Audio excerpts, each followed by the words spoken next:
ഗാർഹിക പീഡനങ്ങൾക്കെതിരായി സിഡ്നിയിലെ വനിതാ മലയാളി കൂട്ടായ്മയുടെ നേതൃത്വത്തിൽ നൃത്തശില്പം.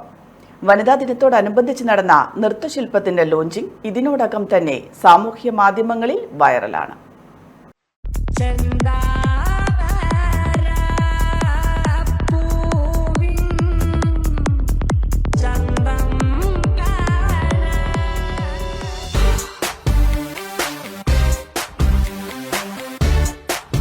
ചെങ്ങായിമാർ എന്ന മലയാളി വനിതാ കൂട്ടായ്മയാണ് ഗാർഹിക പീഡനത്തിനെതിരായി സ്ത്രീ ശാക്തീകരണം എന്ന ലക്ഷ്യത്തോടെ നൃത്തശില്പം അണിയിച്ചൊരുക്കിയത്. അഞ്ജലി മോഹൻ, ശരണ്യ രമേശൻ, ശ്രുതി ചന്ദ്രൻ എന്നിവരുടെ നേതൃത്വത്തിലാണ് നൃത്തശില്പം അണിയിച്ചൊരുക്കിയത്.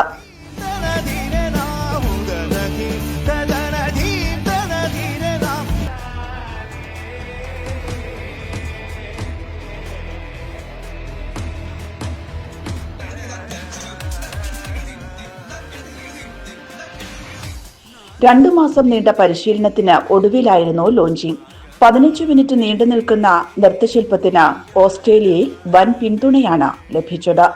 ലോകമെമ്പാടുമുള്ള മലയാളികളും നൃത്തശില്പത്തിന് അഭിനന്ദനങ്ങളുമായി ചങ്ങായിമാരുടെ സാമൂഹ്യ മാധ്യമ പേജുകളിൽ സജീവമാണ്.